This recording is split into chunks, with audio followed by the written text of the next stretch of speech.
లడ్డూలు తీసుకునే భక్తులకు టీటీడీ కొత్త సదుపాయాన్ని ప్రవేశపెట్టింది. తద్వారా లడ్డూల కోసం క్యూ లైన్లో వేచి ఉండే సమయాన్ని తగ్గించి భక్తులకు మెరుగైన సౌకర్యాలు అందిస్తుంది టీటీడీ. తిరుమలలో శ్రీవారి లడ్డూ ప్రసాదం కొనుగోలుకు టీటీడీ నూతన సదుపాయాన్ని అందుబాటులోకి తీసుకొచ్చింది. తిరుమలలోని లడ్డూ ప్రసాద విక్రయ కేంద్రంలో భక్తులకు మరింత సులభతరంగా లడ్డూలను కొనుగోలు చేసేందుకు కియోస్క్ యంత్రాలను అందుబాటులోకి తీసుకొచ్చింది. ఈ సదుపాయం ద్వారా భక్తుల నిరీక్షణ సమయాన్ని తగ్గించి త్వరితగతిన లడ్డూల కొనుగోలు చేసేలా అవకాశం కల్పించింది.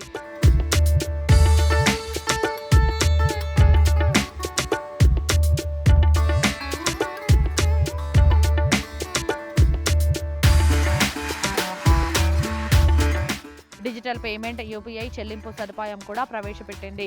నగదు లేకుండా డిజిటల్ యూపీఐ విధానం ద్వారా లావాదేవీలు జరిగేలా టీటీడీ ఏర్పాటు చేసింది.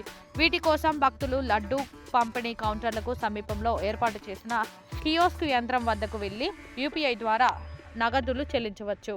నూతన కియోస్క్ యంత్రంలో 2 ఆప్షన్లను దర్శన టికెట్ ఉన్నవారు, దర్శన టికెట్ లేనివారు ఈ ఆప్షన్ ఎంచుకుని టికెట్ వివరాలను యంత్రం ధృవీకరిస్తుంది. టికెట్లో ఉన్న వ్యక్తుల సంఖ్య ఆధారంగా ప్రతి వ్యక్తికి 2 అదనపు లడ్డూల వరకు కొనుగోలు చేయవచ్చు.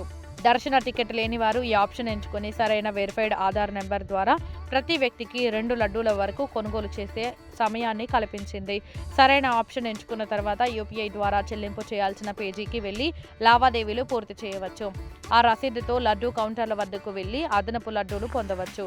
భక్తుల సౌకర్యార్థం టీటీడీ ప్రవేశపెట్టిన ఈ కొత్త విధానానికి భక్తుల నుండి విశేష స్పందన రావడంతో అధిక సంఖ్యలో కియోస్క్ యంత్రాలను త్వరలో అందుబాటులో ఉంచనుంది టీటీడీ. పద్మావతి అతిథి గృహం, ఎంబీసీ 34 మరియు లడ్డూ కౌంటర్లలో మిషన్ని తిరుమలలో కొన్ని చోట్ల ప్రవేశపెట్టడం జరిగింది.